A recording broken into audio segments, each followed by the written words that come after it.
This is a People First Radio podcast. Cory Thibert says he'd never seen a family like his depicted on the screen. The Victoria filmmaker set out to change that.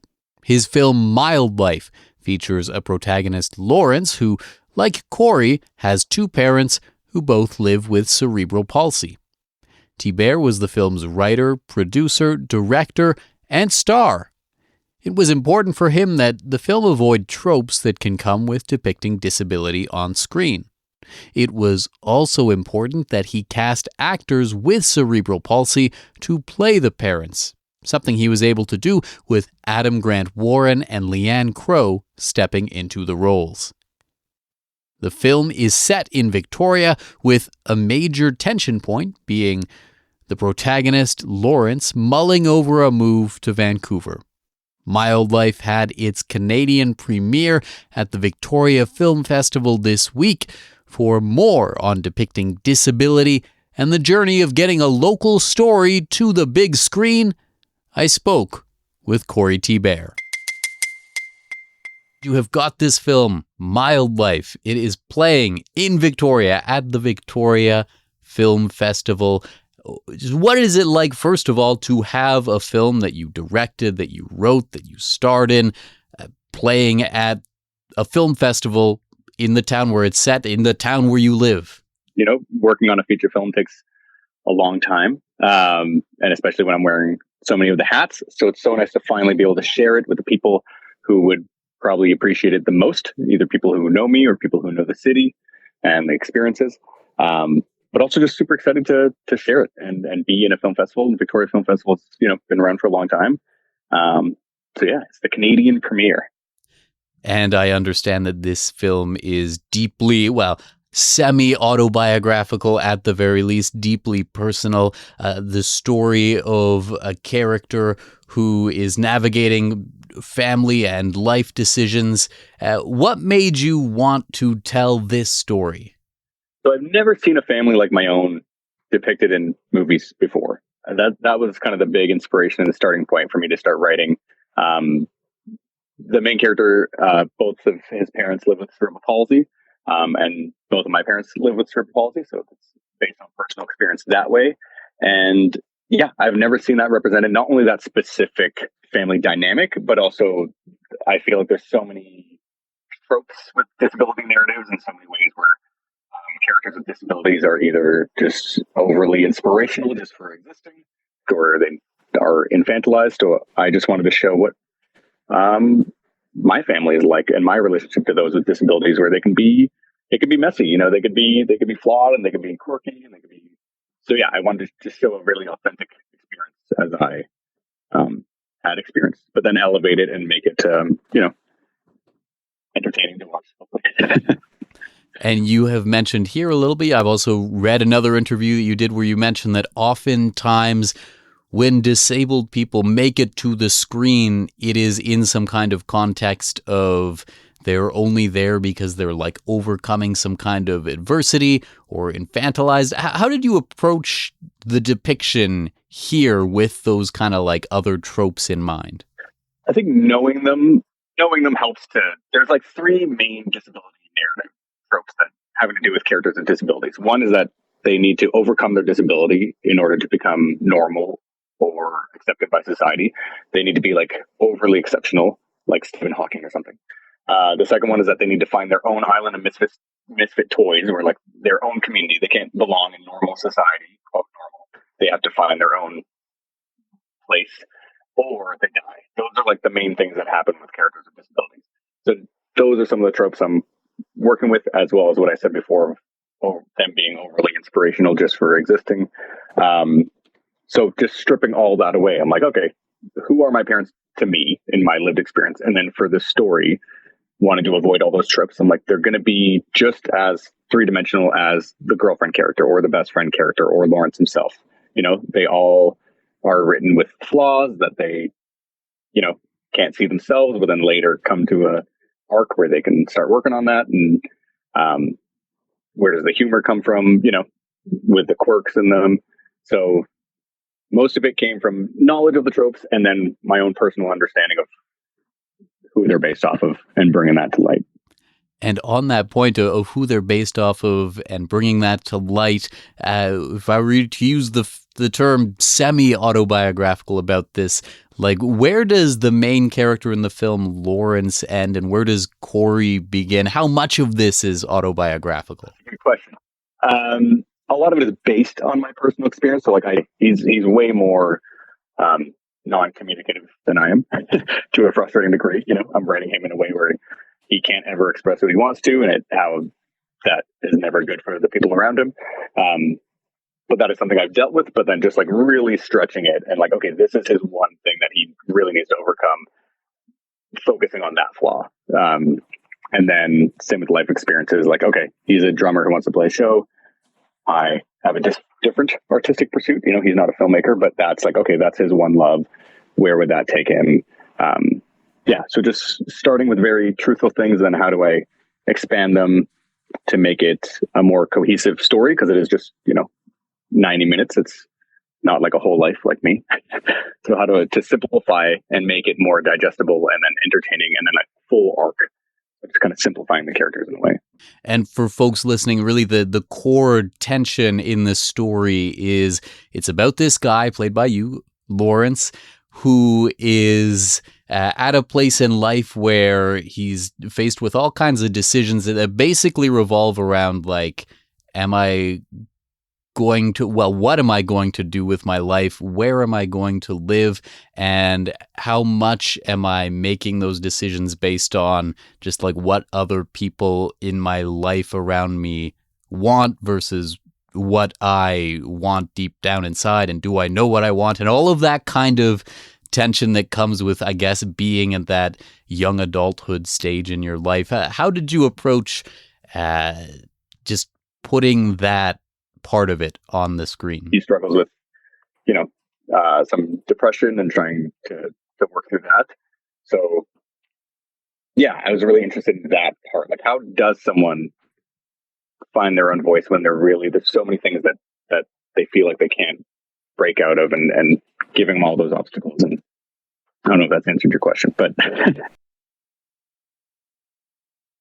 I think so. Well, I think to that idea, what's interesting about approaching a question or a phase of life like that through something like a 90-minute feature film is sometimes I find when we're having maybe like shorter discussions about some of the inflection points or tensions that you depict there can be this tendency, or like you see them on a still image on Instagram or something.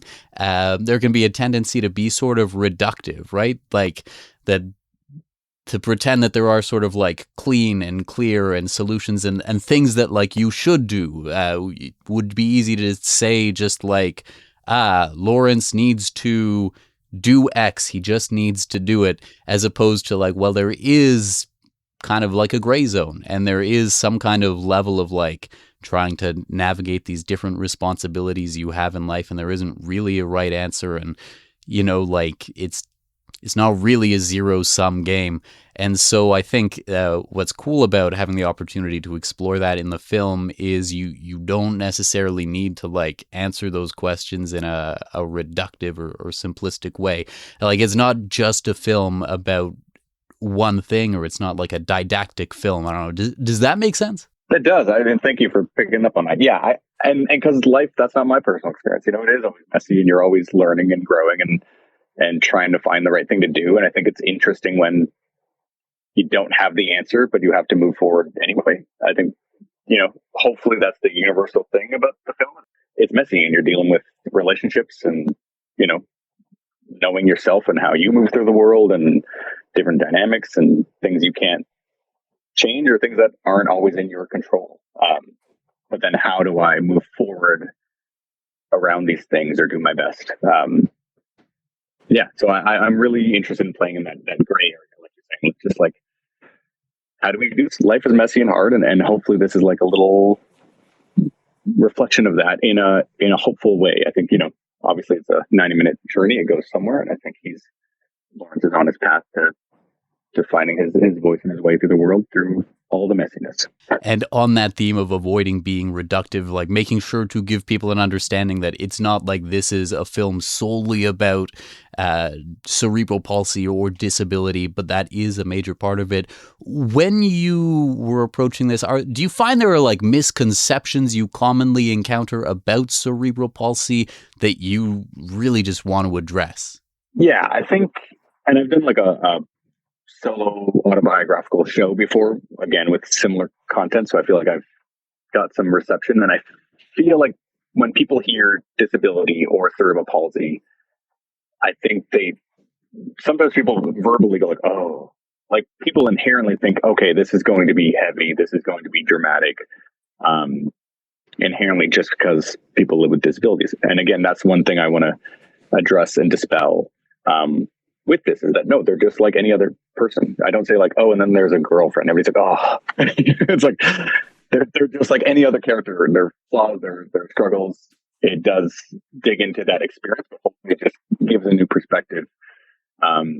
Yeah, I think people tend to put it in a box of, oh, this is a disability film. This is, I only watch these when I'm in the mood or something, but I'm like, no, it's youthful, it's fun. There's, stick and poke tattoos and screaming music, and it's youthful, and I want to be able to blend those things because all those things are true, and a lot of us have people with disabilities in our lives, and that doesn't mean that you only interact with that in a particular way. It can all mix and mingle.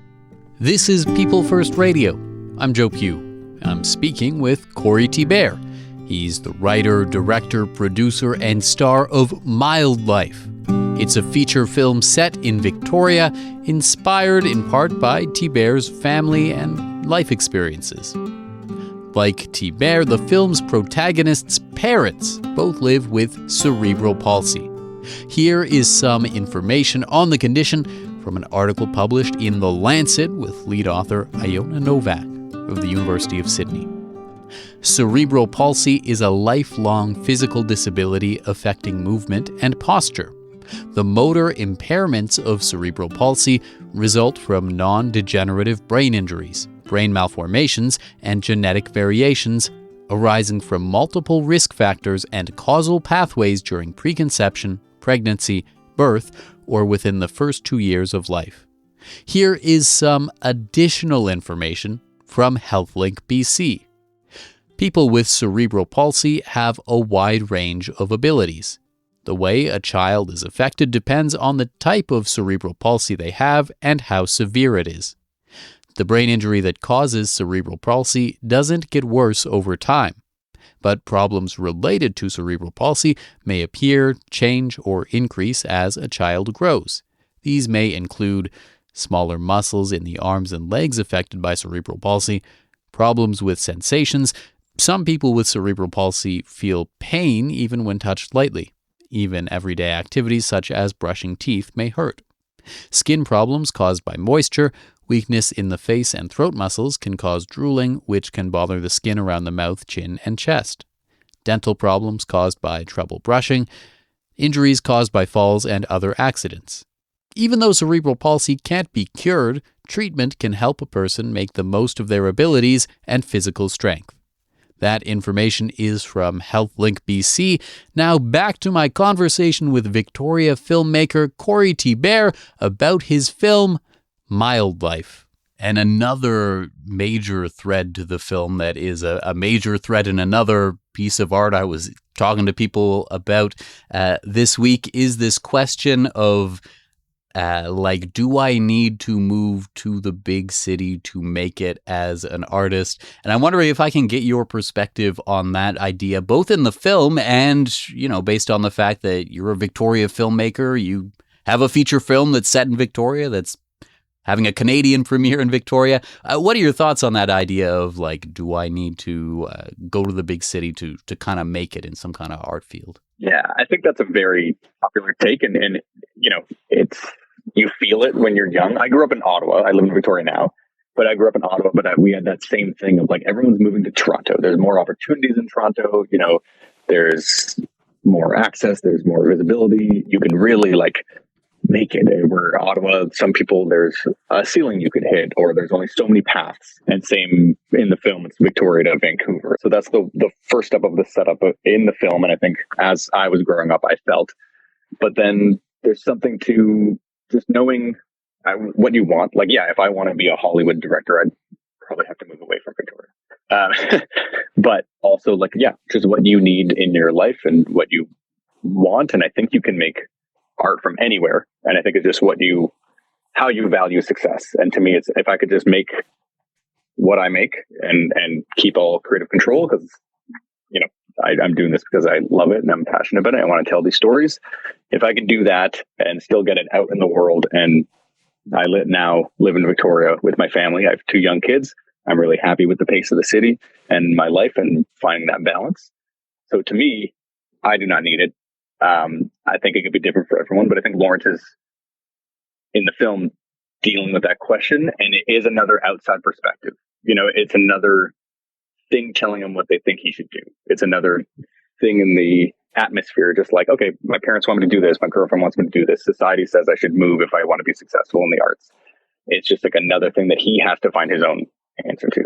Well, what was the experience like of logistically being able to make the film in the first place? How did everything come together? So it's very a small team. I'm the producer. You said I'm the writer, the director, and the main actor in it.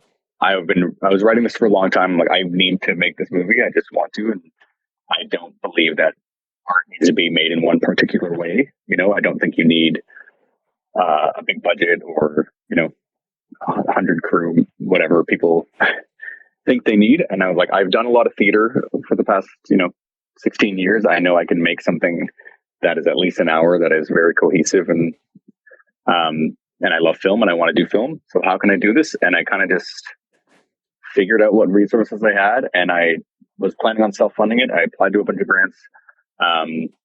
And I was just finding people who are equally passionate and were willing to jump on board. A lot of the people on the team I know personally and I've worked with for a long time, or I'm related to, like my brother did all the sound and music on the film. My best friend since I was 13, who I've done theater work with for 16 years, is in the film as an actor. And I just pulling all these people who really believed in the piece and jumped on board because they wanted to help tell the story, not because it was a paycheck, which it wasn't a huge paycheck. But then we did get funding from Canada Council, so we were able to, make sure it actually happened, which was really nice to have that support and make sure we can not only get production done, but then go through post-production and have it have the story not fall through the cracks due to any lack of technical ability. So yeah, it was scrappy. Just kind of a lot of it. I work a full-time job, so a lot of the pre-production was just on lunch breaks and after the kids go to bed. And then just when, planning ahead and doing as much pre-production and pre-planning as you can so that you're so ready on the time and not wasting extra days. And then just a bunch of passionate people coming together and making it happen. How long did that all take? Like, let's say maybe from the time when you had finished the script, how long did everything take to come together to the point where it's a film that someone can put on and watch? So the screenwriting took a long time. So I'm trying to think of like when the script is done. It was the beginning of 2022 where I was like, this is the beginning of pre-production. Like, I'm choosing a date in the summer and we are working towards that. And this is when I'm going to start reaching out to crew and cast and like and locations and start actually putting it together. So that was like January 2022. We filmed in July 2022 for 14 days. And now it's in film festivals. So it's been like done for about a year, but then you have to submit to film festivals and you got to wait to hear back. And there's a whole tiered system of the bigger ones need a premiere status. So you have to do those first and wait to hear back. And if they're a no, then you got to submit to the next tier down. So it's a long process, but now it is a thing you can watch now, is that it's out there. So however long that is, 3-4 years. I think another thing that really stood out to me was just like in a feature length film, it is not often that you see it you see something local to the place you live if you live on Vancouver Island. And just to hear even like Nanaimo getting mentioned 3 or 4 or 5 times in the film, that it's set in Victoria. You see places that you have been. The discussion is like, oh, am I going to move from Victoria to the mainland in Vancouver? It seems incredibly rare to get to see, probably because of all of the money and the coordination and the logistics and collaboration it takes to get a film together. But what are your reflections having made a film that was local? Like, was there ever even a question of, oh, maybe I set this in generic Midwestern town or whatever? How did you approach the idea of place in the story? Yeah, I think, well, with Canadian film, I feel like there is, especially in BC, because like Vancouver is so big for American TV and movies, and Vancouver's always shot for something else. And I think there is this feeling that like, why can't we have Canadian stories set in Canada about Canada?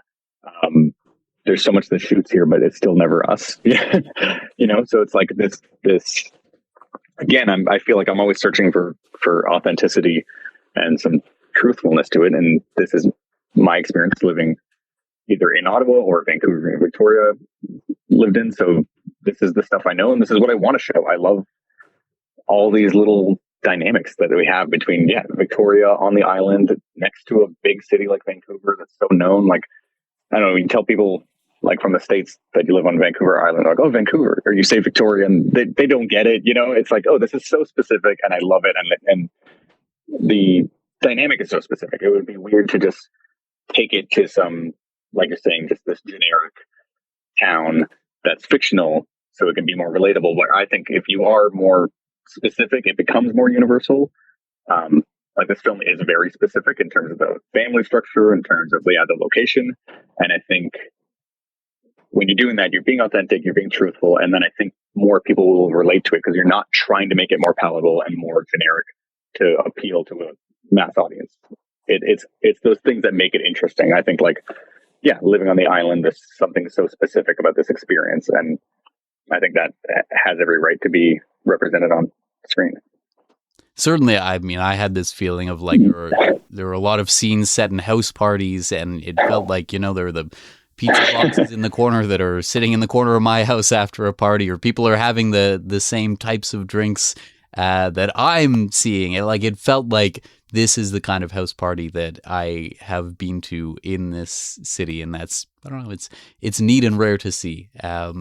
I remember and again, me seeing movies where that's happening, I'm like, oh my God, that's just like me and my friends. Or you're saying we were, we got sponsored and so a lot of breweries helped and let us use their beer in the film. And it's like, yeah, it's just cool to be like, I'd love to support this, or some of the bands, some of the music in the Canadian. And I think you mentioned when we were talking, I got Pop to give me permission to have their shirt in the film because I'm like, I love Pop. And all these little things that I would love to see on film. Like these little moments of recognition that bring you into the story more if you do live here. Yeah. Now, this was at the Victoria Film Festival. This is going to be the Canadian premiere. You have already had a world premiere of the film. What was the response like when that happened? It was awesome. I mean, we had the world premiere at the Woodstock Film Festival, which really does champion independent films. It was really lovely. And it was just such a good opportunity to go and be there and experience what that festival is like. And it was interesting being like a tiny indie Canadian film in terms of the, excitement. Wasn't as much as they had a lot of Oscar contending films there. But it was really, again, a really lovely, the discussion afterwards. There's a talk back and then this open discussion with the audience of everyone bringing up their lived experience and relating in different ways, even though it is, across the continent in a place they never heard of, mentioning Nanaimo. They were like, oh, this reminded me of my relationship with my mother when she was starting to get dementia or after a stroke, or other people were talking about their loved ones with disability, or even just oh, that's how I was in a relationship, and now seeing it from that perspective. Again, it's really nice to see that it is resonating, and the more specific it is, I feel like people are seeing themselves in it. And again, it's nice to have the world premiere be that, where it's totally removed. They have no reason to tell me something otherwise. This is just their authentic experience with it. But it was funny being in the theater. People were like, "Oh, when we're mentioning Nanaimo, I'm like, nobody knows what we're talking about, bro." They're probably thinking I'm talking about dessert.